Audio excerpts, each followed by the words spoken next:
بسم الله الرحمن الرحيم الحمد لله رب العالمين والعاقبة للمتقين والصلاة والسلام على أشرف الأنبياء والمرسلين وعلى آله وأصحابه أجمعين أما بعد۔ پچھلے چیپٹر میں ہم نے معرفہ اور نقرہ ان کی تفصیلات پڑھی تھیں، تو میں نے کہا تھا کہ اس کے جو سوالات ہیں وہ آپ لوگ خود تیار کر کے لائیں گے، تو میں آج صرف یہی سنوں گا، باقی جو سبق ہے وہ آج نہیں سنوں گا کیونکہ میرا اپنا لیپ ٹاپ نہیں ہے، تو ذرا وہ مشکل محسوس ہو رہا ہے مجھے۔ جی، معرفہ و نقرہ کی تعریف ما مثال بیان کریں۔ سب سے پہلے زرتاشا خان، آپ بتائیے نقرہ کس کو کہتے ہیں؟ جی استاد، نکیرہ جو ہے یہ وہ اسم ہے جو ایک غیر معین چیز پر دلالت کرتا ہے، جیسے دواتن اور رجلن وغیرہ۔ ٹھیک ہے، اور معرفہ؟ اچھا، معرفہ جو ہے یہ وہ اسم ہے جو ایک معین چیز پر دلالت کرتا ہے، جیسے الکتاب، مکتن۔ اور معرفہ کی جو ہے وہ 7 قسمیں ہیں: ضمیر، علم، اسم موصول، اسم اشارہ، اور منادہ مقصود، اسم معرف باللام، اسم بالاضافت۔ جو ضمیر ہے یہ وہ اسم جامد ہے جو متکلم، مخاطب یا غائب پر دلالت کرتا ہے، جیسے ہوا، انا، انتا وغیرہ۔ اور علم جو ہے یہ وہ اسم ہے جو کسی خاص شخص، جگہ یا چیز کا نام ہوتا ہے، جیسے کہ اس میں مثال ہوگی مکہ تن، مدینہ تن۔ اور اسم اشارہ جو ہے یہ وہ یہ اسم ہے جس مکتون، کے ساتھ کسی چیز۔ مکتون پہ تنوین نہیں آئے گی، اس کو مکتو مدینتو، کیونکہ یہ غیر منصرف ہے، وہ بعد میں جی بتائیں جی گے کہ غیر منصرف کیسے۔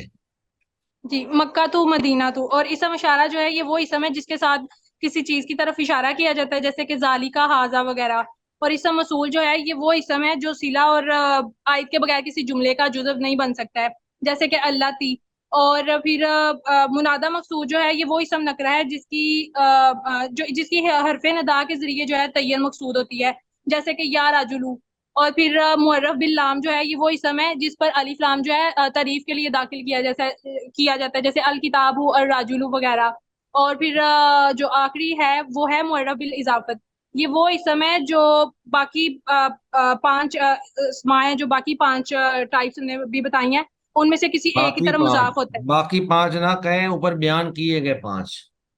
جی، ضمیر، علم اور اسم اشارہ اور اسم موصول جو ہے اور اسم معرف باللام ہے، ان میں سے کسی ایک کی طرف مضاف ہوتی ہے۔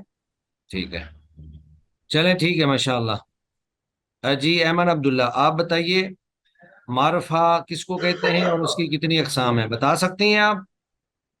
سر اس میں معرفہ وہ ہوتا ہے جو کہ یعنی کہ اس میں اسپیشل جس کو کہتے ہیں کہ کوئی خاص اس میں ہم جیسے کہ اس کو الف لام کے ساتھ اس کو اسپیشل کر دیں، کسی کا نام آ جائے اس کے اندر، تو وہ کوئی خاص کتاب ہو جیسے قرآن ہے یا اس طرح سے۔ ٹھیک ہے، ٹھیک ہے، اس کی اقسام سنا سکیں گی آپ؟ کتنی سر اقسام ہے معرفہ کی؟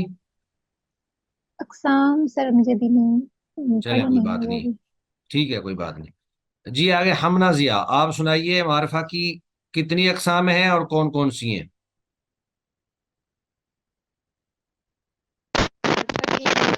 سات اقسام ہے۔ اسم معرفہ وہ اسم ہے جس میں کسی آپ کی آواز بہت کم ہے، شور زیادہ ہے، آواز کم ہے، اگر ہینڈ فری لگائی ہے تو اس کو اتار دیں۔ اسم معرفہ وہ اسم ہے جس میں جس میں ایک چیز معین ہوتی ہے، اور وہ خاص ہوتی ہے۔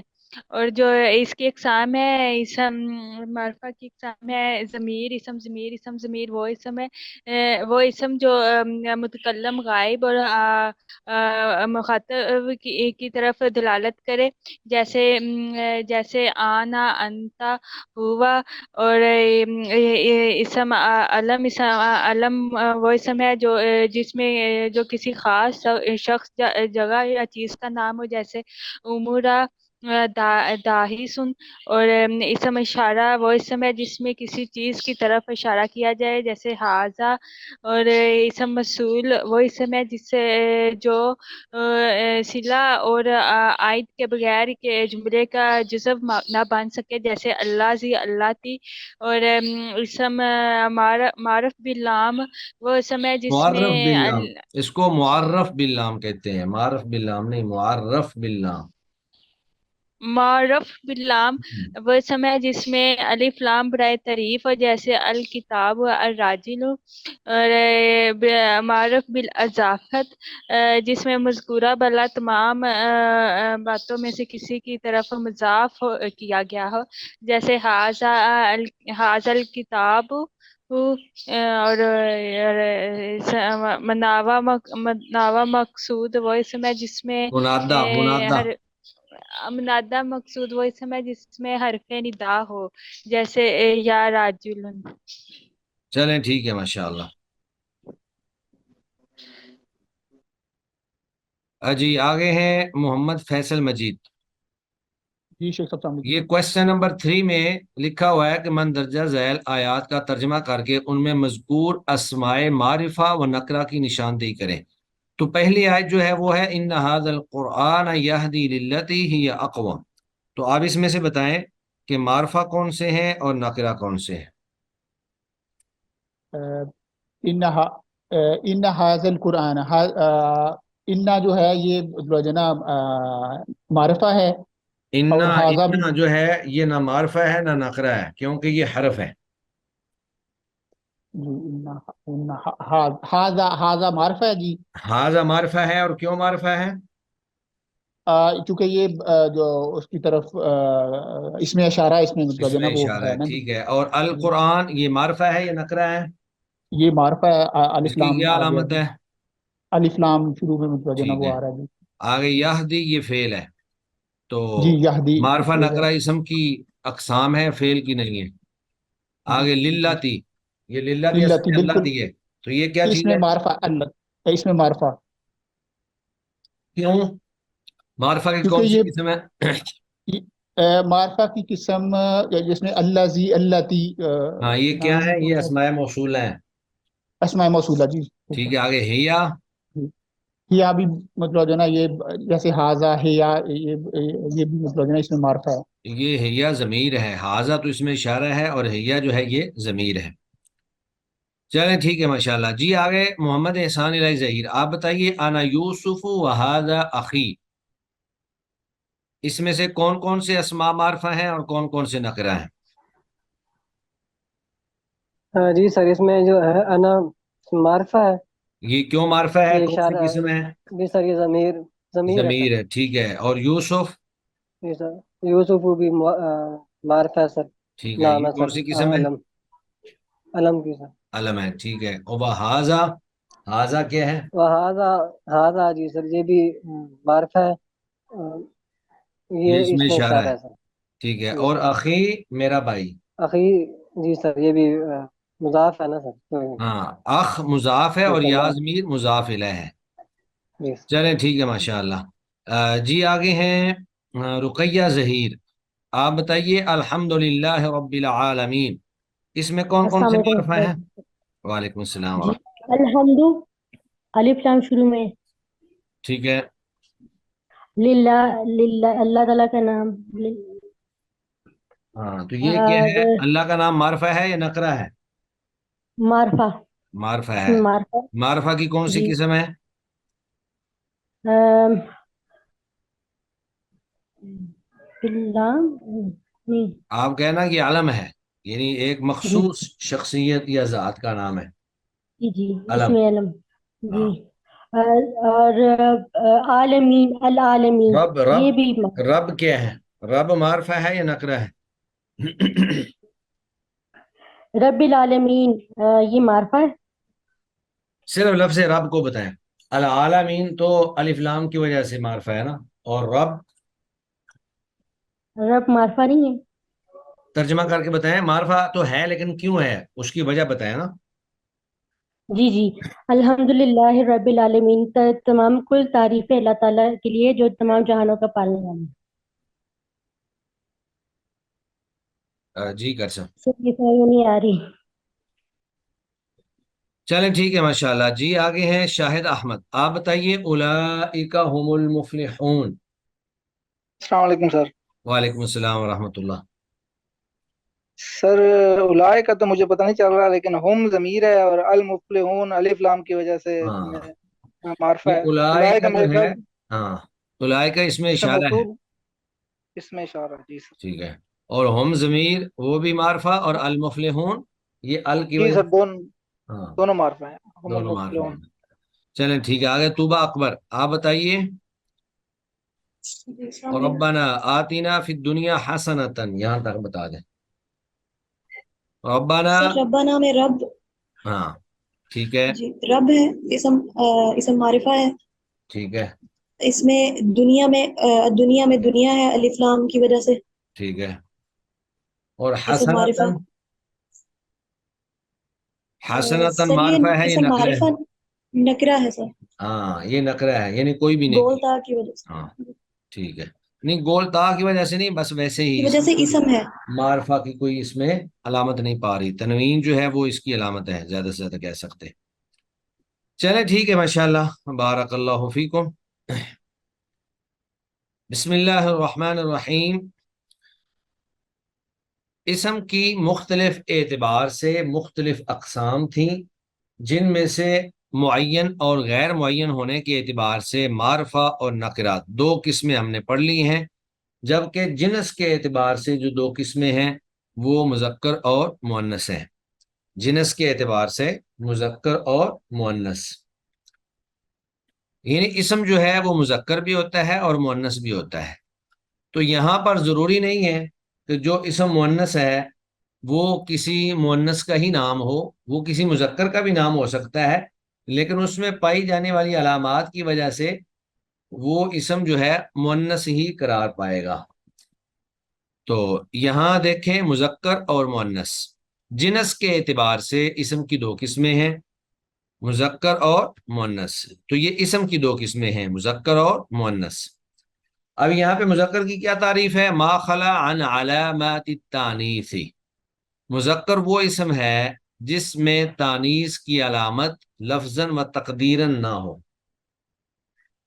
مذکر وہ اسم ہے جس میں تانیث کی علامت نہ لفظاً موجود ہو نہ تقدیراً موجود ہو. جیسے راجل، راجل آدمی، کتاب کتاب. تو راجل اور کتاب یہ دونوں اسم جو ہیں یہ مذکر ہیں. یہ مذکر اس لیے ہیں کہ ان میں کوئی علامت تانیث موجود نہیں ہے. یہاں مذکر سے مراد مرد یا عورت کا تصور ذہن میں نہیں رکھنا، بلکہ اس اسم کے مذکر یا مؤنث ہونے کا تصور ذہن میں رکھنا ہے. کیونکہ اگر مذکر اسم ہوگا تو اس سے پہلے جو فعل آئے گا وہ بھی مذکر کے صیغے کے ساتھ آئے گا، اور اگر مؤنث اسم ہوگا تو اس سے پہلے جو فعل آئے گا وہ مؤنث ہوگا. جیسے اگر یہ کہنا ہو کہ زارابا راجل، آدمی نے مارا، تو وہاں پہ زارابا کا صیغہ آئے گا، زارابت نہیں آئے گا. قال محمد صلی اللہ علیہ وسلم.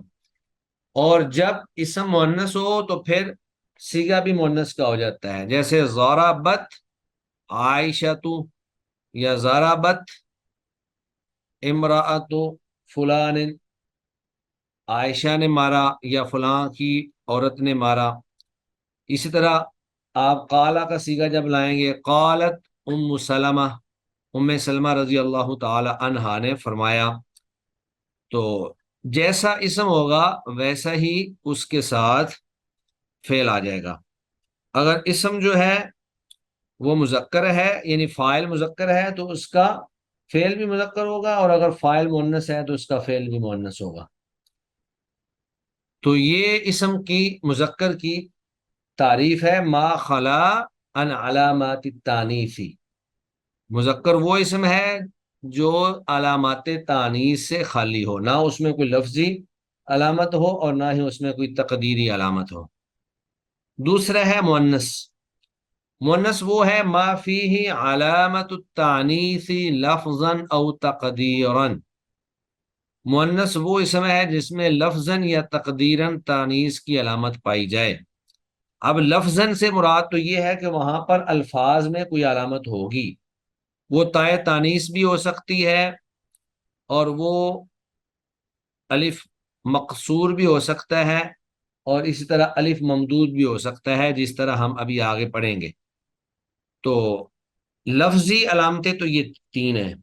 تقدیری علامت سے مراد یہ ہے کہ اس کے اندر کوئی لفظی علامت تو موجود نہیں ہے، لیکن اہل عرب اس کو مؤنث استعمال کرتے ہیں۔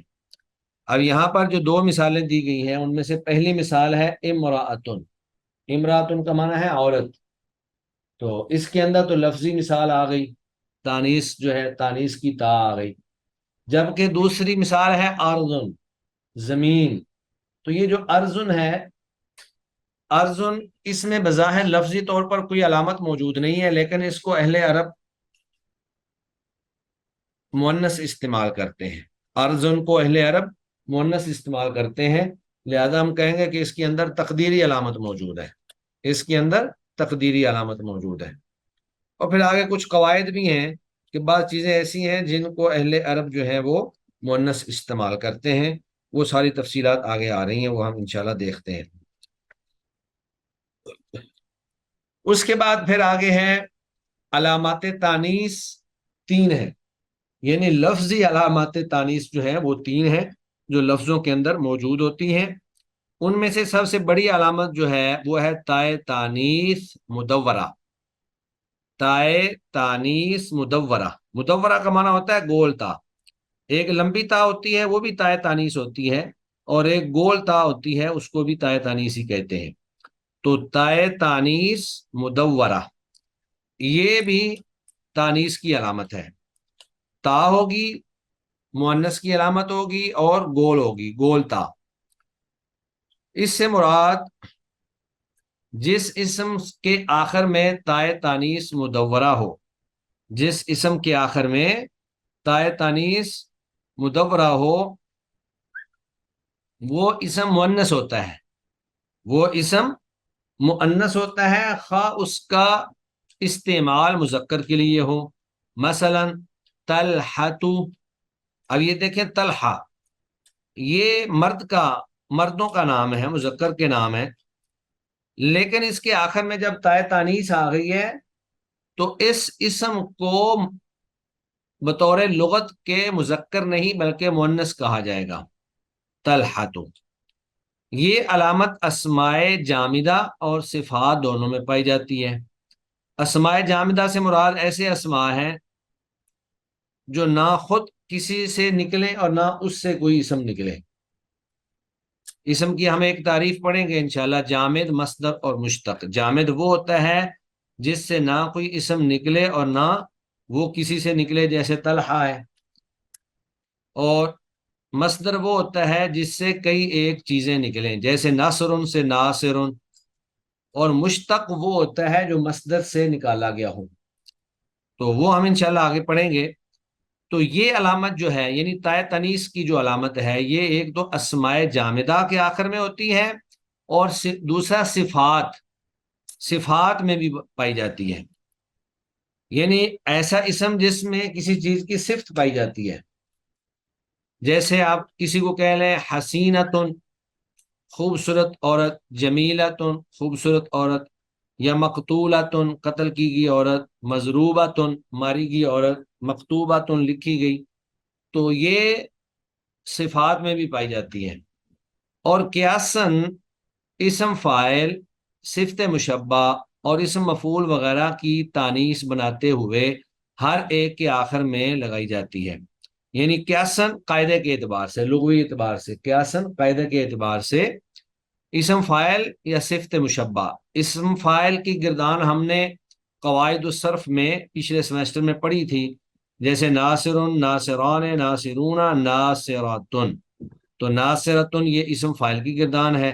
اس طرح اسم مفعول جو ہے اس کی مفعول، مفعولان، مفعولون، مفعولتن۔ تو اسم فاعل، اسم مفعول اور صفت مشبہ، صفت مشبہ وہاں پہ ہم نے نہیں پڑھی تھی، تو صفت مشبہ جو ہے وہ کسی کی خوبصورتی یا کسی کی بدصورتی یا کسی کی اچھائی یا کسی کو برائی بیان کرنے کے لیے صفت بیان کی جاتی ہے۔ تو مرد کی صفت ہوگی وہ جمیلن ہوگی، اور اگر عورت کی آ جائے گی تو وہ جمیلتن آ جائے گی، مرد کی حسین آ جائے گی اور عورت کی حسینتن آ جائے گی۔ تو اسم فاعل، اسم مفعول اور صفت مشبہ ان کے آخر میں بھی یہ تا آتی ہے۔ تو گویا کہ ظاہری علامات میں سے پہلی علامت جو ہے وہ تائے تانیث مدورہ ہے، جو اسماء جامدہ اور صفات دونوں کے آخر میں آتی ہے، اور اسی طرح اسم فاعل، اسم مفعول اور صفت مشبہ ان کی مؤنث بناتے ہوئے ان کے آخر میں بھی آ جاتی ہے۔ اب یہاں پر اس کی مثال ہے ناصرن، تو ناصرن سے ناصراتن، یہ اسم فاعل کی مثال ہے ناصرن سے ناصراتن، یعنی ناصرن مذکر ہے اور ناصراتن اس کی مؤنث ہے۔ اس طرح جمیل، یہ صفت مشبہ کی مثال ہے، جمیل سے جمیلتن، اور مقتول سے مقتولتن، جمیل سے جمیلتن یہ صفت مشبہ کی مثال ہے، اور مقتول سے مقتولتن یہ اسم مفعول کی مثال ہے۔ تو تینوں طرح کی مثالیں ہمارے پاس آ گئی، اسم فاعل کی مثال بھی آ گئی، صفت مشبہ کی بھی آ گئی، اور اسم مفعول کی بھی آ گئی۔ تو ان کی جب تانیث بناتے ہیں تو اس وقت ان چیزوں کے آخر میں تائے تانیث لگائی جاتی ہے۔ اس کے بعد پھر آگے جو دوسری علامت ہے، جو ظاہری علامات میں سے ایک علامت ہے، وہ ہے الف التانیث المقصورہ، الف تانیث مقصورہ، الف تانیث مقصورہ۔ تو الف تانیث جو ہے یہ جس اسم کے آخر میں ہوگا اس کو مؤنث قرار دیں گے، جس اسم کے آخر میں الف مقصورہ ہوگا، مقصورہ کا معنی ہوتا ہے چھوٹا الف، قصر سے ہے نا، چھوٹا الف، تو اس کو آپ چھوٹی مد بھی کہہ سکتے ہیں۔ کھڑا زبر جو ہوتا ہے، یہ کھڑے زبر کے انداز میں جو الف ہوتا ہے اس کو الف مقصورہ کہتے ہیں۔ ایک الف ہوتا ہے ممدودہ، ممدودہ یعنی مد والا، لمبا، تو اس میں لمبی مد ہوتی ہے، جیسے حمراء، وہ بھی علامات تانیث میں سے ہے، لیکن ان دونوں میں فرق ہے کہ مقصورہ والا الف جو ہے وہ چھوٹا ہوتا ہے اور ممدودہ والا الف جو ہے وہ لمبا ہوتا ہے۔ تو الف مقصورہ، الف مقصورہ،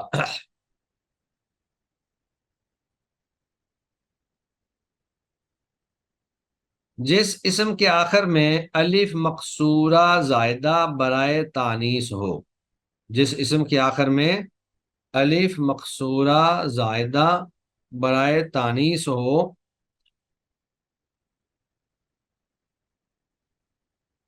وہ بھی مؤنث ہوتا ہے، وہ اسم بھی مؤنث قرار پاتا ہے۔ جس اسم کے آخر میں الف مقصورہ زائدہ برائے تانیث ہو وہ بھی مؤنث ہوتا ہے، جیسے حبلہ، صغرا، کبرا۔ تو یہ حبلہ جو ہے، حبلہ کسی بھی حاملہ چیز کو حبلہ کہا جاتا ہے، کسی بھی حاملہ چیز کو حبلہ کہا جاتا ہے، بے شک وہ عورت ہو، بے شک وہ کوئی جانور ہو، یا کوئی بھی مادہ چیز ہو جو حاملہ ہو، اس کو حبلہ کہا جاتا ہے عربی زبان کے اندر۔ اور صغرا جو ہے یہ کسی بھی چھوٹی قد والی مؤنث چیز کو صغرا کہا جائے گا، چھوٹی چیز کو صغرا کہا جائے گا، اب وہ قد میں چھوٹی ہو یا علم میں چھوٹی ہو یا کسی اور اعتبار سے چھوٹی ہو، تو کسی بھی چھوٹی چیز کو یہ اس کی گویا کی صفت ہے۔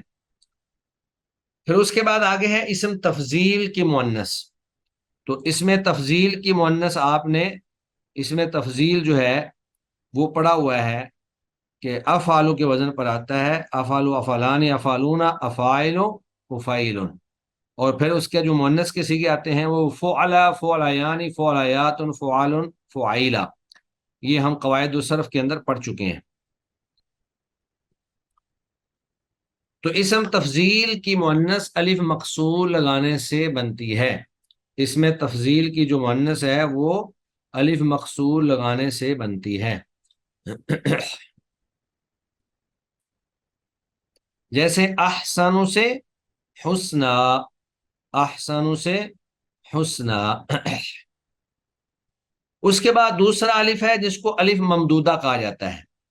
تو لغوی اعتبار سے اگر ہم اس کا معنی دیکھیں تو یہ لمبا الف، یعنی آپ کہہ سکتے ہیں کہ جس میں مد کی جاتی ہے، جس الف میں مد ہو۔ تو الف ممدودہ وہ ہے جس اسم کے آخر میں الف ممدودہ برائے تانیث ہو، یعنی الف ممدودہ تانیث اس اسم کو مؤنث بنانے کے لیے وہاں پر موجود ہوتا ہے، تانیث بنانے کے لیے وہاں پہ موجود ہوتا ہے، تو وہ بھی مؤنث ہوتا ہے، جیسے حمراء، صحراء۔ تو اب یہ حمراء کے آخر میں جو الف ممدودہ ہے اس کی وجہ سے اس اسم کو مؤنث قرار دیا جائے گا۔ اسی طرح صحراء، اس کے آخر میں جو الف ممدودہ ہے اس الف ممدودہ کی وجہ سے اس اسم کو مؤنث قرار دیا جائے گا۔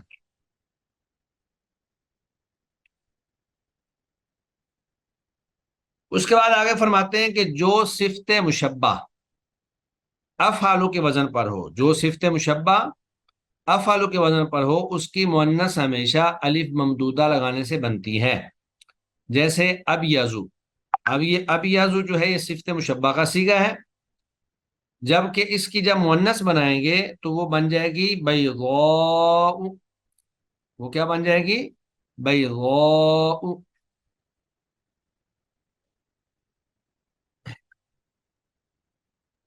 اس کے بعد پھر آگے ہیں مؤنث کی اقسام۔ مؤنث کی دو اعتبار سے تقسیم ہوتی ہے۔ پیچھے تو تھا کہ مؤنث کی علامات، اب وہ جو مؤنث ہے اس کی اقسام، کس اعتبار سے مؤنث چیز بنتی ہے یا مؤنث ہوتی ہے۔ ایک مؤنث ہوتی ہے علامت تانیث کے اعتبار سے، یعنی کسی اسم کے آخر میں علامت تانیث لگ جائے، بے شک وہ گول تا ہو، بے شک وہ الف مقصورہ ہو، بے شک وہ الف ممدودہ ہو، تو وہ مؤنث قرار پائے گی۔ دوسری مؤنث ہوتی ہے ذات کے اعتبار سے، یعنی ذات کے اعتبار سے ایک چیز مؤنث ہے۔ تو اب جو علامت تانیث کے اعتبار سے مؤنث ہے اس کی تین قسمیں ہیں، جو علامت تانیث کے اعتبار سے ہے اس کی تین قسمیں ہیں۔ نمبر ایک تو یہ ہے کہ مؤنث لفظی فقط، مؤنث لفظی فقط، یعنی فقط لفظی طور پر وہ مؤنث ہے، معنوی اعتبار سے مؤنث نہیں ہے، الفاظ کے اعتبار سے وہ مؤنث ہے۔ وہ مؤنث جو تانیث کی ظاہری علامت پر مشتمل ہو لیکن اس کا مدلول مذکر ہو، یعنی جس پر وہ لفظ بولا جا رہا ہے اس کا جو مدلول ہے وہ مذکر ہے لیکن تانیث کی ظاہری علامت کے اعتبار سے وہ مؤنث ہے۔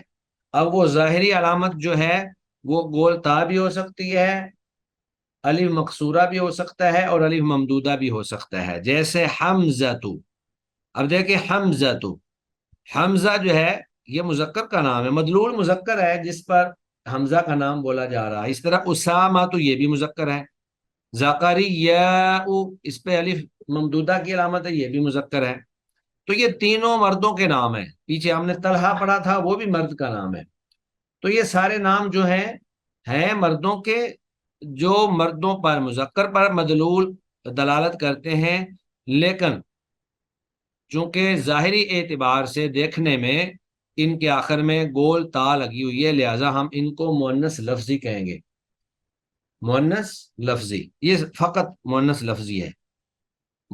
دوسری ہوتی ہے مؤنث معنوی فقط، یعنی فقط معنی کے اعتبار سے مؤنث ہے، اس کے آخر میں کوئی ایسا لفظ موجود نہیں ہے جو اس کے مؤنث ہونے پر دلالت کرے، صرف معنی کے اعتبار سے مؤنث ہے۔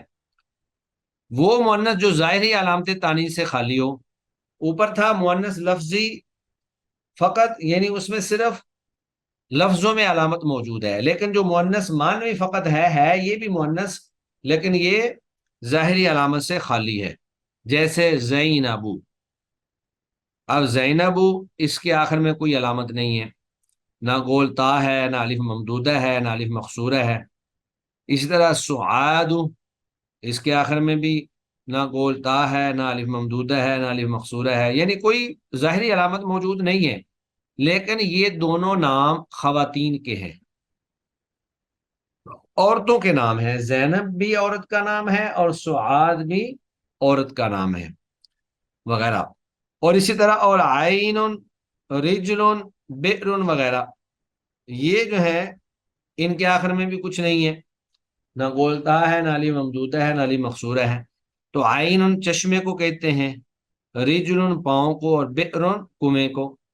تو بعض نام ایسے ہیں جن کو اہل عرب جو ہے وہ مؤنث استعمال کرتے ہیں، وہ آنکھ کو مؤنث استعمال کرتے ہیں، اس طرح رجل پاؤں کو بھی، یعنی وہ اعضاء جن کے دو دو حصے ہیں ان کو مؤنث استعمال کرتے ہیں۔ اس طرح بعض چیزوں کے نام جو ہیں ان کو مؤنث استعمال کرتے ہیں۔ اب یہ ہے کہ جو صرف مؤنث مانوی ہے اس کی شناخت کیسے ہوگی، پتہ کیسے چلے گا؟ پہلا تو یہ ہے کہ اس کی طرف لوٹنے والی ضمیر مؤنث ہو، جیسے الارض زرعتها، زمین کو میں نے بویا، زرعتها۔ اب الارض جو ہے یہ مؤنث مانوی ہے، اور اس پر دلالت کرنے کے لیے جب زرعتها ضمیر آئی تو وہ ہا کی ضمیر استعمال کی جائے گی، زرعتہ نہیں کریں گے کیونکہ یہ مؤنث جو ہے لفظ جو ہے مؤنث مانوی ہے۔ اس طرح والعین کحلتها، اور آنکھ کے اندر میں نے سرما ڈالا، تو العین یہ بھی مؤنث ہے، تو کحلتها جب ہا ضمیر آئی تو اس کی طرف مؤنث کی ضمیر جو ہے وہ استعمال کی گئی۔ یہ اس کی شناخت کا پہلا طریقہ ہے۔ عربی عبارتوں کے اندر جب آپ پڑھیں گے تو اس وقت آپ کو یہ اس طرح کر کے شناخت ہو جائے گی۔ دوسری اس کی صفت مؤنث آئے گی، یعنی جب آپ کسی ایسے اسم کی صفت لے کر آئیں گے تو وہ مؤنث آئے گی، جیسے یدن رحیمتن، رحم کرنے والا ہاتھ۔ اب یہاں پر یدن رحیم صفت نہیں آئی بلکہ یدن رحیمتن، تو رحیمتن چونکہ مؤنث ہے لہذا اس سے ہمیں یہ اندازہ ہوا کہ یہ لفظ بھی مؤنث ہے، یدن رحیمتن۔ اس کے بعد آگے ہے عین جاریتن، فیہا عین جاریہ، قرآن مجید کے اندر بھی لفظ استعمال ہوا ہے عین جاریتن، جاری، جاری چشمہ۔ تو عین جو ہے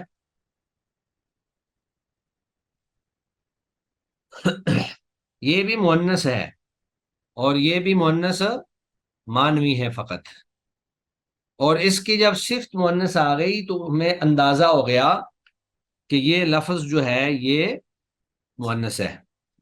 تیسری علامت اس کی شناخت کی، یا تیسرا طریقہ وہ یہ ہے کہ اس کی تصغیر بناتے وقت تا اس کے آخر میں آئے گی، تصغیر بناتے وقت اس کے آخر میں تا آ جائے گی، جیسے اذن، اذن کان، اور اذینتن چھوٹا سا کان، یہ اس کی تصغیر ہے۔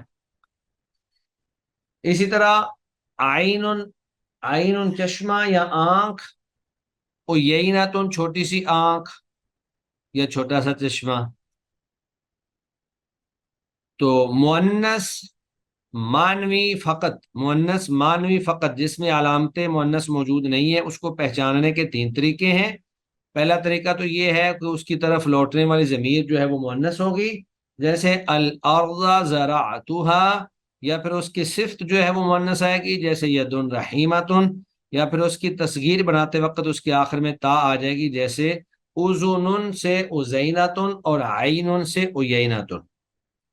اس کے بعد آگے جو تیسری قسم ہے وہ ہے مؤنث لفظی و معنوی، یعنی ایسی مؤنث جس میں لفظی طور پر تانیث کی علامت بھی موجود ہو اور اس کے ساتھ ساتھ اس کا مدلول جو ہے وہ بھی مؤنث ہو، اس کے ساتھ سر اس ساتھ کو اس چینج کا، کر لیں سر، میٹنگ چینج کر لیں کائنڈلی، جی جی، میٹنگ کا ٹائم نکل جائے گا آگے، میں کہ ہاں چینج آدھا کر لیں اس گھنٹہ کو ہو سر۔ گیا ہے، اب چینج کرنے کا فائدہ نہیں ہے اب صرف 4 منٹ باقی ہیں۔ چلیں وہ دیکھتے ہیں، آپ میں سے کوئی بندہ جو ہے نا وہ میٹنگ لنک بھیج کے مجھے دے دے گا اس کا آپشن، ٹھیک ہے جی سر۔ جی۔ تیسری قسم جو ہے وہ مؤنث کی وہ ہے لفظی و معنوی مشترکہ، یعنی لفظی طور پر بھی اس کے اندر علامت موجود ہے اور ساتھ ساتھ وہ معنی کے اعتبار سے بھی مؤنث پر ہی دلالت کر رہا ہوتا ہے اسم۔ وہ مؤنث جس میں تانیث کی ظاہری علامت بھی ہو اور اس کا مدلول بھی مؤنث ہو، اور اس کا مدلول بھی مؤنث ہو، جیسے فاطمہ۔ اب یہ فاطمہ جو ہے اس میں ظاہری علامت بھی موجود ہے اور اس کے ساتھ ساتھ یہ عورت کا نام بھی ہے۔ اسی طرح عائشہ تو اس میں ظاہری طور پر بھی تا موجود ہے اور اس کے ساتھ ساتھ یہ ہے عورت کا نام ہے. اسی طرح سعدا، اس میں ظاہری علامت بھی موجود ہے، سعدا الف مقصورہ موجود ہے اور پھر یہ عورت کا نام بھی ہے. اس طرح حسناء، یہ بھی عورت کا نام ہے اور اس کے ساتھ ساتھ اس میں الف ممدودہ ظاہری علامت بھی موجود ہے. اسی طرح نحلۃ، اس میں بھی تانیث کی علامت بھی موجود ہے اور یہ شہد کی مکھی کو کہتے ہیں اور وہ مؤنث قرار پاتی ہے عربی کے اندر. اور اس طرح حیفاء، حیفا جو ہے یہ ایک جگہ کا نام ہے، تو جگہوں کے نام جو ہیں وہ عربی میں مؤنث استعمال ہوتے ہیں اور اس کے ساتھ ساتھ اس میں علامت تانیث جو ہے یہ حیفا الف ممدود، یہ جو مد ہے یہ اس میں موجود ہے.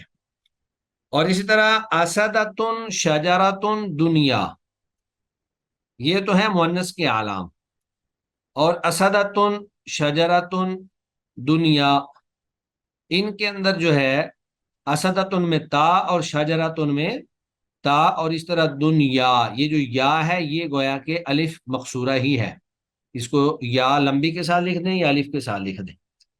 غیر اعلام، یہ پچھلے اعلام ہے یعنی نام ہے، اور غیر اعلام یہ علم نہیں ہے، یہ ویسے اسدۃ کوئی بھی شیرنی، اور شجرۃ کوئی بھی درخت، اور دنیا کوئی بھی قریب چیز. تو اس اعتبار سے مؤنث کی ہمارے پاس 3 قسمیں ہو گئیں، یعنی علامت تانیث کے اعتبار سے مؤنث کی ہمارے پاس 3 قسمیں آ گئیں. ایک وہ جو فقط لفظی تھی، اور ایک وہ جو فقط معنوی تھی، اور ایک وہ جو لفظی اور معنوی دونوں اعتبار سے.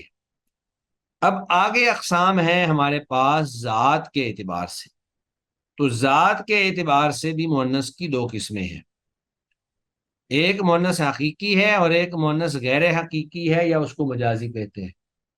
مؤنث حقیقی تو وہی ہوتی ہے جو باقاعدہ کچھ پیدا کرنے کی صلاحیت رکھتی ہو، اور مجازی وہ ہوتی ہے جو صرف نام کے اعتبار سے مؤنث ہے لیکن اس میں توالد و تناسل اور پیدائش کی صلاحیت نہ ہو، اور یہ جو تولید کا تسلسل ہے یہ اس کے اندر موجود نہ ہو. تو سب سے پہلے ہے مؤنث حقیقی. مؤنث حقیقی وہ مؤنث ہے جس میں توالد و تناسل، توالد یعنی ولادت، اور تناسل نسل کا جاری ہونا کی صلاحیت موجود ہو. جیسے امرأۃ عورت، یہ حقیقی مؤنث ہے. ناقۃ اونٹنی، یہ بھی حقیقی مؤنث ہے. اس طرح عصفورۃ چڑیا، یہ بھی حقیقی مؤنث ہے. تو یہ وہ مؤنث ہے جو حقیقی کہلاتی ہے اور توالد و تناسل کی صلاحیت رکھتی ہے. یعنی ایسے تمام اسماء جو ہوں گے وہ سارے کے سارے مؤنث حقیقی کہلائیں گے. تو ذات کے اعتبار سے مؤنث کی 2 اقسام ہیں. پہلی قسم مؤنث حقیقی ہے، یعنی وہ مؤنث اسم جس میں توالد و تناسل کی صلاحیت ہو، جیسے امرأۃ، ناقۃ، عصفورۃ. اور مؤنث غیر حقیقی یا مجازی وہ مؤنث جس میں توالد و تناسل کی صلاحیت نہ ہو. اس کی پھر آگے 2 قسمیں. نمبر 1 مؤنث مجازی لفظی، اور دوسرا ہے مؤنث مجازی تقدیری. مؤنث مجازی لفظی وہ مؤنث ہے جس میں تانیث کی ظاہری علامت موجود ہو، جیسے ورقۃ، سفینۃ. اب ورقۃ یہ ورقہ کو کہتے ہیں، اور سفینۃ جو ہے یہ جوتا کا ہوتا، اور سفینۃ یہ کشتی کو کہتے ہیں. تو اب یہ ان کے اندر ظاہری علامت تو موجود ہے لیکن یہ غیر حقیقی مؤنث ہے، یہ غیر حقیقی مؤنث ہے. اس کے اندر یہ آپ کا موبائل ہے، آپ اس میں لکھ لینا، میں کلاس پڑھا رہا ہوں، اتنا میرے پاس ٹائم نہیں ہے. جی، تو یہ ورقۃ سفینۃ. اب ورقۃ کے آخر میں بھی ظاہری طور پہ علامت موجود ہے، اور اسی طرح سفینۃ آخر میں بھی ظاہری طور پہ علامت موجود ہے، لیکن یہ مؤنث حقیقی نہیں ہے، یہ مؤنث مجازی ہے، اور مؤنث مجازی بھی لفظی ہے. یعنی علامت چونکہ لفظوں میں موجود ہے لہذا اس کو لفظی کہیں گے. پھر ایک ہے مؤنث مجازی تقدیری، یعنی وہ مؤنث جس میں تانیث کی علامت ظاہراً نہ ہو بلکہ تقدیراً ہو. تقدیراً کا مطلب یہ اس کا لحاظ کر لیا گیا ہو، اس کو مؤنث سمجھ لیا گیا ہو. جیسے دارن، دارن جو ہے گھر کو کہتے ہیں، یہ مؤنث استعمال ہوتا ہے. اس طرح شمسن، اور پیچھے ہم نے پڑھا تھا ارزن.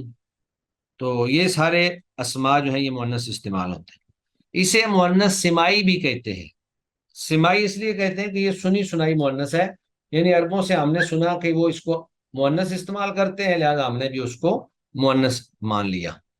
باقی اس کا کوئی قاعدہ نہیں ہے مؤنث کا. مؤنث کی دیگر بھی کئی ایک اقسام ہے. مؤنث کی یہ 5 اقسام کبھی ایک دوسرے کے ساتھ جمع ہو جاتی ہیں، پھر اسے وہ نام دیا جاتا ہے جو دونوں انواع کو شامل ہو. جیسے مؤنث حقیقی لفظی، یعنی جو اوپر ہم نے اقسام پڑھی ہیں، بسا اوقات ایسا بھی ہوتا ہے کہ ایک قسم کے اندر یا ایک اسم کے اندر 2 قسمیں بھی اکٹھی ہو جاتی ہیں.